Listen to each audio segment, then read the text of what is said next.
It's horse beef. And before you guys get all crazy, frantic, fucking typing, oh my god, this guy thinks Ciryl Gane's gonna beat Tom Aspinall. That's not what I'm saying. Okay, I'm not saying that Ciryl Gane is going to go out there and defeat Tom Aspinall. I'm not saying that. I'm just saying that I don't think that people are giving Ciryl Gane a fair shake. And towards the end of the video, when I do cover this particular fight, I will elaborate on that. But let's get into my picks for UFC 321 from bottom to top.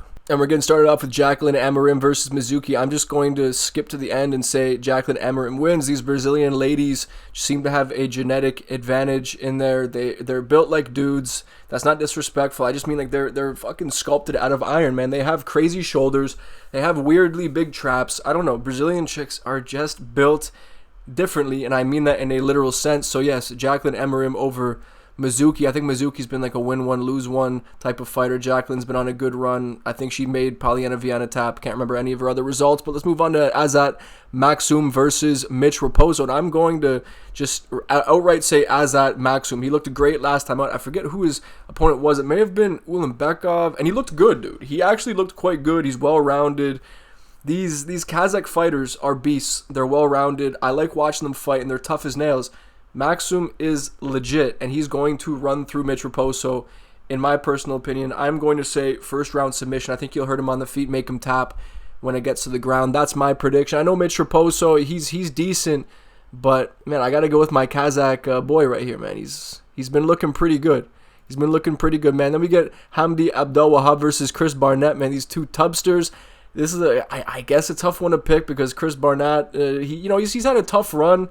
He really has. I think he injured his ankle during the announcements of one of his last fights. I'm not sure if he's fought since then. I kind of forget. But I like Chris Barnett. He's a fun guy, dancing on his way out. Huggy bear, He's a pretty chill guy. Seems like a fun dude. And Hamdi Abdah I think, is kind of shitty. Looked terrible against Muhammad Usman. If you're losing a fight to Muhammad Usman, I simply cannot pick you.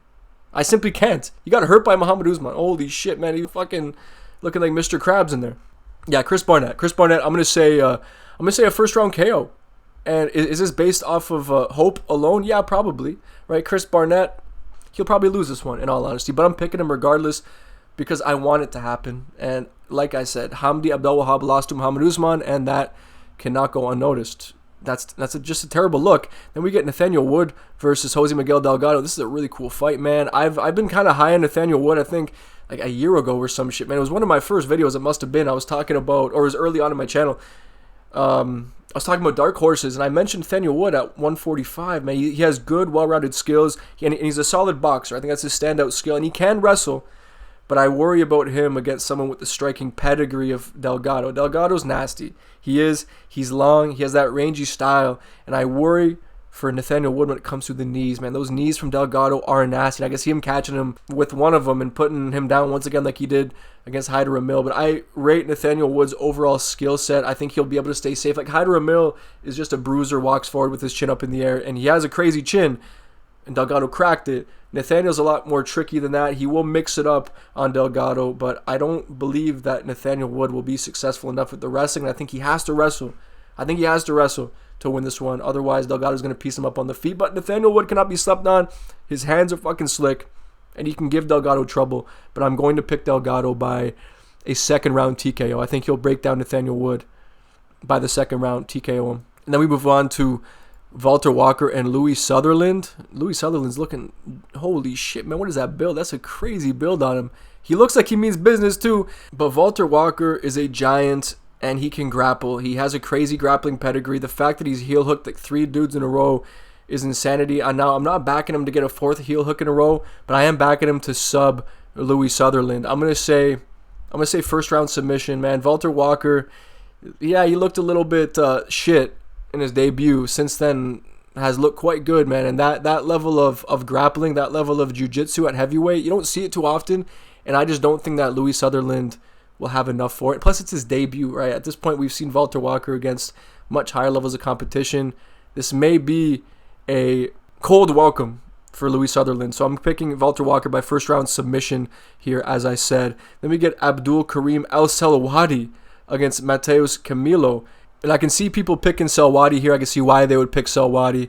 All right, he looks like a pretty strong wrestler. He's relatively well-rounded, but Mateusz Camilo, I feel like, can match him in the grappling department, and he just has such better striking, in my opinion. His hands, I know he got tapped, I believe, by Gabe Green in his UFC debut, but it was his UFC debut. I think he'll come out here and make a statement this time, as I back his ability to stay safe on the ground or even be able to potentially out-grapple Selwady, but when it's on the feet, I think Camilo's hands are far superior, and he does appear to have bricks in his hands as well from what I've seen of him on the regional scene in Brazil. So I'm picking Camilo here. It might be a bit of a hot take to say that he wins this one, but I'm relatively confident about it. Mateusz Camilo, I'm going to say second round KO, because you know what? Selwady has a decent record, but when he loses, he gets KO'd. He's been KO'd 4 times, and he's lost 4 times in his career.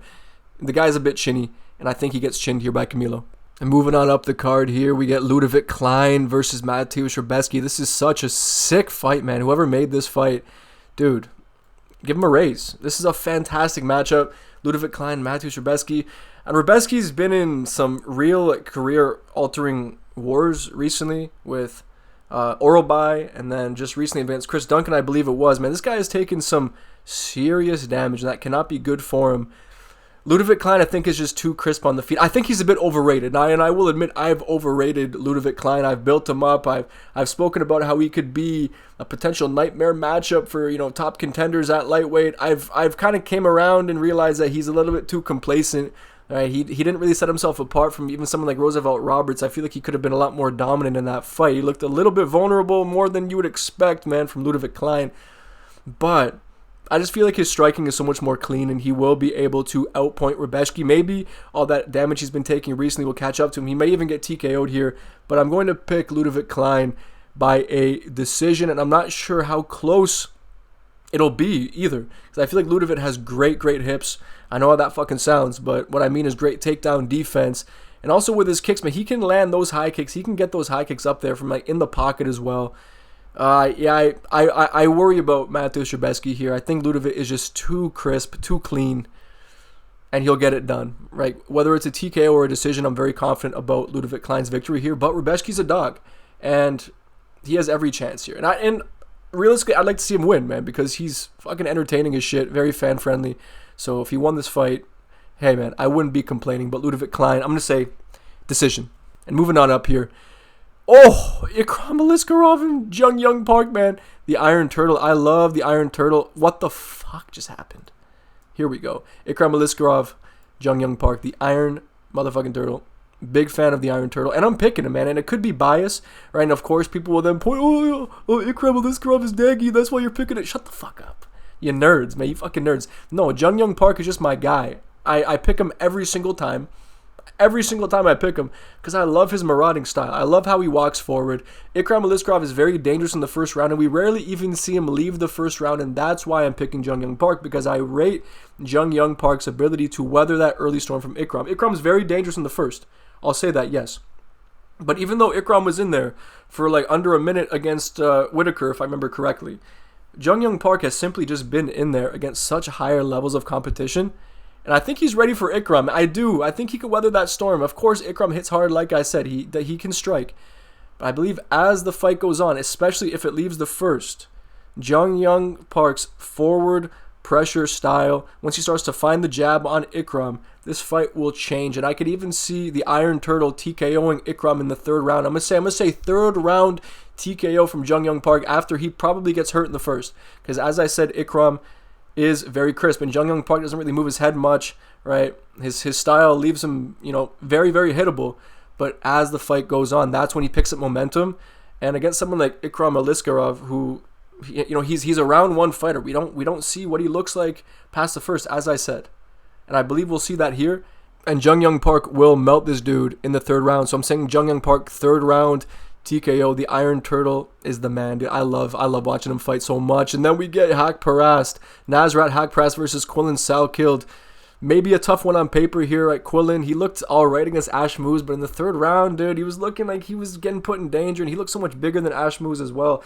I don't know. I felt like his last performance was kind of a bad look. You know, I know he starched Anshul Jubli, and that was hilarious, but starching Anshul Jubli doesn't exactly give us an idea of how high your ceiling is, and I feel like his performance against Ashmuz left a lot to be desired. He's well-rounded, but Haqparast is just better, right? He beat Ribovic, for fuck's sake. He just beat Ribovic. I know it was a close, controversial decision, but Haqparast looked great in that fight, man. He looked fast. He looks like he's in better shape than we're used to seeing him as well. Dude, I think he's going to beat Quillan Salkild. I think he's a lot more crisp on the feet. Salkild will probably have to wrestle here to get it done, in my opinion. This might just be too big of a step up, in my personal opinion, for Quillan Salkild this early in his career. I think Nasrat's way too much. I just think he's way better on the feet as well, dude. I don't know if he'll knock out Salkild, but I'm going to say he'll win this by decision. Yeah, I'm going to say decision for Nasrat Haqparast. Let me move up the card here. Main card, dude. Alexander Rakage and Mzakanov. Now, See, I want to pick against Mzakanov because of his history with testing positive for PEDs. But I do like to watch him fight, man. And I do think he has the recipe to beat Rakage here. I think Rakich's only path to victory in this fight is to stay on the back foot and just chop the legs down. Chop the legs of Mzakanov. Take the steam off that left hand. That's all he can really do, because Mzakanov, he's so fucking dangerous with that left hand, dude. He is. He's such a good boxer. He has such great hands. Some of the best hands at 205. And Rakage, he becomes too comfortable fighting off of the back foot. And Mzakanov has shown that if he's able to get you against the fence, he can land those strikes. He's very, very accurate with that left. Very accurate. And he also possesses power in the right hand as well. But I feel like people picking Azamat Mzakanov so confidently is straight disrespect to Rakage. Because Rakage can do it, man. He just hasn't looked the same, especially since his injury. He hasn't looked great, if I'm being honest. Against Ankalaev, he didn't look great. Against Yuri Prochazka, yeah, he looked good for the first round, right? He did look pretty good. He throws the 1-2s, you know, he likes to leg, but he's just, his tool bag is not deep enough to deal with someone like Azamat. But as I said, if he is able to compromise the leg, because he kicks hard as a fucking mule, man. So if he's able to compromise the leg of Azamat Mzakanov, really the front leg, maybe he'll be able to pick up the upset here. At least I assume it's the upset, because Azamat should be the favorite here. And I am still going to pick Azamat Mzakanov. I'm going to say first round KO. The dude's super dangerous. He is. He's super fucking dangerous. That left hand is an absolute piston, and I believe that he will finish Rakage. But Rakage could prove me wrong. Absolutely, man. He may just being counted out here, and maybe it's too big of a step up for Mzakanov, because we haven't even seen Mzakanov really go up against like super high levels of competition, if we're being real here. But then we get Alexander Volkov versus Jacqueline Almeida. Now this one, it has me a little bit puzzled, because obviously the logical pick here is Jacqueline Almeida, right? He's the strong wrestler, huge submission threat, and Volkov is the striker. But the difference is between new Volkov and old Volkov is that new Volkov, he's looking juiced. I'm not saying like he's on juice, but he's looking just more juicy than usual, man. He's filled out a lot more, put on a lot more muscle, looks a lot stronger out there, and he's been showing it, dude. He was able to out grapple someone like Ciryl Gane, which we'll get into a bit later. You know, he's shown huge strides in his defensive grappling and offensive grappling, and looks to be putting a lot more pop on his shots nowadays. And now Jacqueline Almeida, he can't be underrated. He does have pretty good hands, and obviously the grappling pedigree and the advantage he has in that department cannot be understated. Having said that, I rate Alexander Volkov's ability to stay safe or even fight off the initial takedown and put damage on Jacqueline Almeida.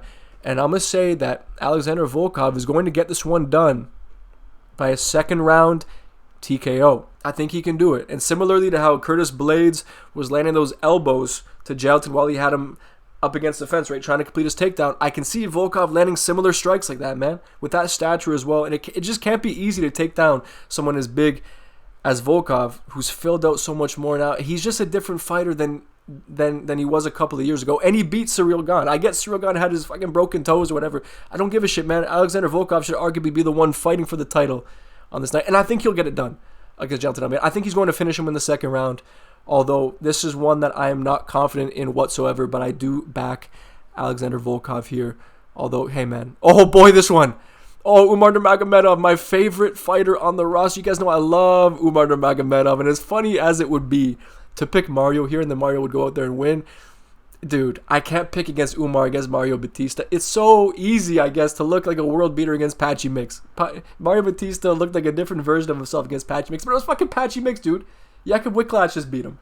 Like, Mario was batting 100% on Patchy Mix's face because Patchy doesn't move his head, he doesn't move his feet. He's a literal walking punching bag.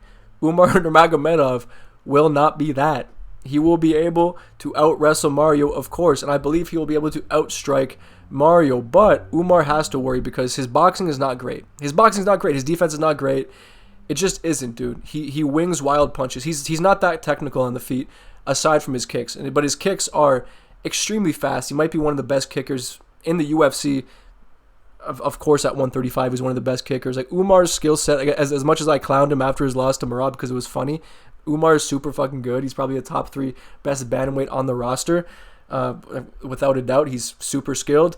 And Mario Batista, though, as much as I would like him to win this one, because I would, right? I would prefer Mario to win this one because imagine the content if Umar actually does lose.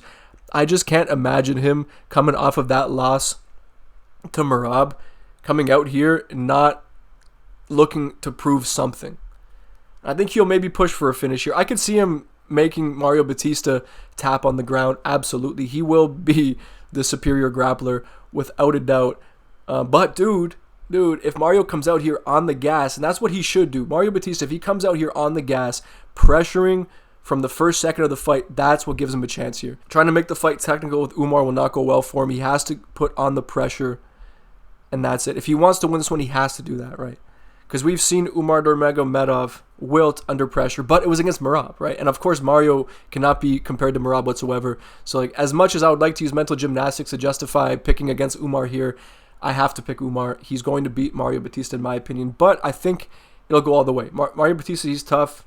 You know, he's making improvements, but he may just be fucking overrated after beating Patchy Mix, of all people. Okay, so yes, I'm picking Umar Nurmagomedov. I'm sure that's disappointed some people here. But hey, guys, I cannot wait to be wrong about this one in the event that I'm wrong about it. So please, Mario Batista, prove me wrong. It would be hilarious. Now let's move on to the co-main event here. What? Verna Jandiroba against Mackenzie Dern. We got the UFC team trying to make me stray away from the Lord's teachings by giving me Mackenzie Dern ass shots in a bikini. Fuck, dude, on Embedded. Come on, guys. You're not convincing me to pick Mackenzie Dern. It's going to be Verna Jandiroba here. Mackenzie Dern cannot strike for shit. Neither can Verna, but I still rate Verna's striking ahead of Mackenzie Dern's. And of course, Dern wants it on the mat. And if it hits the mat, yes, of course, right? She is one of the highest level jiu-jitsu practitioners among the female divisions. But Verna may just be the best. She may just be the best. I think she's going to be stronger on the ground. But, man, this could really go either way when it hits the mat, dude. It really could. But I feel like Verna will be able to bite down the mouthpiece and just dog it out if need be. And I really just think she's better on the ground than Mackenzie. I know Mackenzie's fucking dangerous and she's proved me wrong before, but Verna is just better, and I feel like Mackenzie Dern has more like career prospects, right? She doesn't need to fight. She can retire tomorrow and then sell pictures of her ass and just, you know, be good for the rest of her life, I'm sure. Verna Jandiroba needs this shit.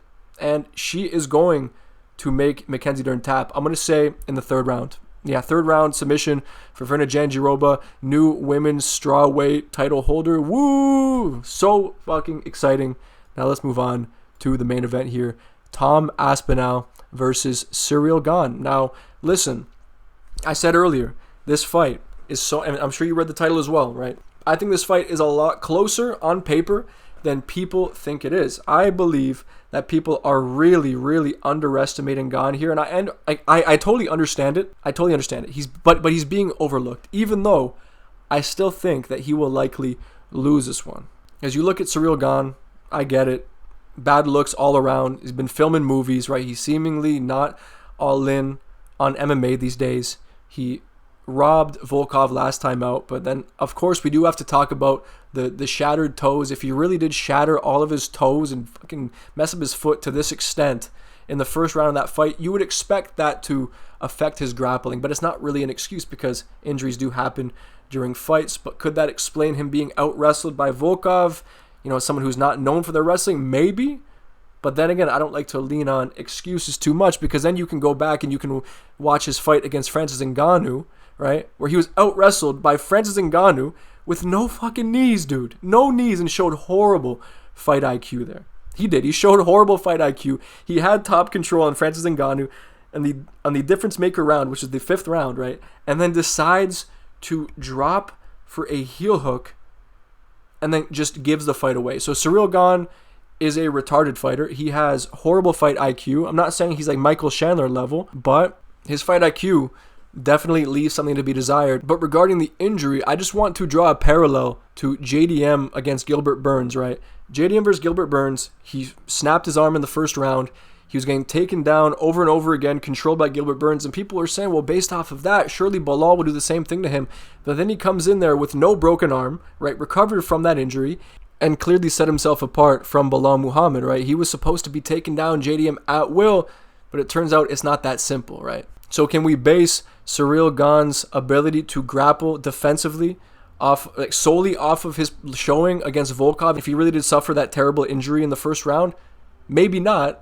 But then again, I still rate Tom Aspinall's ability to just blitz tackle Ciryl Gane, because like I said, against John Jones, we saw it. The man looked like a fish out of water as soon as he got taken down by John Jones, seemingly gave up his neck to be subbed. Smothered to a decision victory by Francis Ngannou of all people, and out-wrestled by Volkov. So yeah, it's a bad look. I understand why people believe that Tom Aspinall will just be able to take him down and sub him, and I am in agreement with that, right? I'm trying to play devil's advocate here, but it's tough. However, Tom Aspinall is yet to fight anybody like Ciryl Gane, right? Because Ciryl Gane was essentially Tom Aspinall before Tom Aspinall, right? He was that big, athletic, built, fucking fast heavyweight that moved around like a welterweight. You know what I mean? That's how the UFC brass was building up Ciryl Gane before Tom Aspinall came around, and for good reason, because Ciryl Gane looked like a guaranteed champion at the time. He did. You know, Tom has never faced anybody with that type of footwork or that jab that Ciryl Gane possesses. Ciryl is very, very slick. He has good eyes and he sees shots coming. And he stayed exceptionally safe against Francis Ngannou. He essentially took no damage against Francis Ngannou in that fight. Francis had to wrestle him, but the fact that he was able to wrestle him so fucking easily and control him so easily is a joke. And it's the exact reason why it's impossible to pick Ciryl Gane here. It is. Like, as much as I'm trying my best to think of reasons why he could win, dude, the more I talk about it, the more I realize it's so hard to pick Ciryl Gane. The only way I can see Ciryl Gane winning here, at least the path to victory, is just to see how Tom Aspinall looks after maybe the second round, because we don't know how that looks, right? Of course, the first round against Tom Aspinall is a dicey one. It is. And Tom does keep his chin up in the air, but Ciryl Gane doesn't exactly have that nuclear option, right? He mostly TKOs his opponents due to volume. So I'm not sure if I see him sparking Tom Aspinall. In fact, it usually takes Tom Aspinall getting hit once before he really locks in and goes for the kill. But do I think that Ciryl Gane will do it? No, I don't. I just don't think that he'll do it. Tom is too fast, hits too hard, and is too sharp on the feet. He specializes with those straight punches, right? That 1-2, that's all you need. If you have an elite 1-2, you can become a champion just based off that alone. You can. And the fact that this man has 100% takedown accuracy as well. Tom Aspinall is as well-rounded as they come for heavyweights. Maybe aside from John Jones. I know John Jones gets the hate, but you can't deny his skill set, right? The point is that Tom Aspinall can out-wrestle Ciryl Gane, I believe, sub him on the ground, and he has a nuclear option, unlike Ciryl Gane. And the fact that I can only see Ciryl Gane winning this if he's able to grind it out past the second round, stay evasive, stay elusive for 2 rounds, and just make Tom Aspinall swing and miss, that's a lot to bet on there. Because you have to bet on Tom Aspinall not even landing one shot clean, because seemingly it's all it fucking takes with Tom Aspinall, man. It's all it takes. And all this time off, we haven't seen Tom work for so long now. He could just come out here looking like a completely different fighter than what we're used to, which is a scary thought, man. It's a scary thought, because what Tom Aspinall himself says rings true. We have no idea what this man's even capable of, because his fights end so quickly. So we don't even know what his arsenal looks like. We really have no clue. And neither does Ciryl Gane. So, man, I couldn't imagine a scarier fight to go into, just in general in the UFC right now, than against someone like Tom Aspinall, who's so damn good and who has very little tape to even analyze to begin with. Yes, Tom Aspinall is going to win this one. As much as I think it's a lot closer than people are thinking, Ciryl Gane really is the only fighter I could see at heavyweight right now beating Tom Aspinall. It's the only one I could see doing it. Not because I think he will do it, but I just think that he has the highest chance. Maybe like a 20% chance at beating Tom Aspinall, in my opinion. But I really wanted to come out here and play devil's advocate a bit, but not necessarily devil's advocate. I really do think that Ciryl Gane is the second best heavyweight around right now. Maybe aside from Volkov. Maybe Almeida, maybe just Almeida has a chance to beat Tom if he's able to get him down early, maybe, or take him down, control him potentially. It's just so hard to see anyone beating this man Tom, especially going into this fight. He looks in better shape than ever. Ciryl is walking into a fucking wood chipper here, in my opinion. Tom Aspinall is going to make easy work of him. I can see him getting it done by sub. I can see him getting it done by KO. But I believe that Tom may end up taking the path of least resistance here. I think he'll take down Ciryl Gane and sub him. And I'm going to say it's going to happen in the first round. But, guys, there are a lot of unknowns here. Now, even though we're all very confident in Tom Aspinall, there are a lot of unknowns. You say what you want, but we just simply have no clue what it's like to see Tom go past the second round, or rarely even past the first, and what he looks like, what his punches look like, how much steam he has in his shots after that. But we have seen Ciryl Gane go 5 rounds, right? We know what he looks like in round 5. We know that he can keep up somewhat of a decent pace. But it's just that fight IQ, right? That fight IQ, his lack of like real one-punch power at heavyweight, his defensive grappling abilities that he's shown. I'm just not I'm not overly confident in Ciryl Gane now. The more I've spoken about it, the more I've strayed away from Ciryl Gane. But I was never picking him to begin with. Tom Aspinall is going to win this one. Yeah, like I said, first round submission. Please let me know in the comments section below what you think, whether you agree, whether you disagree, whatever your thoughts are about this fight. If you're excited, man, if you'd like me to potentially speak more about the Umar fight or more about this fight in a future video soon leading up to this Saturday's card, then please let me know in the comment section below. And as always, guys, I appreciate you watching, and I'll see you on the next one.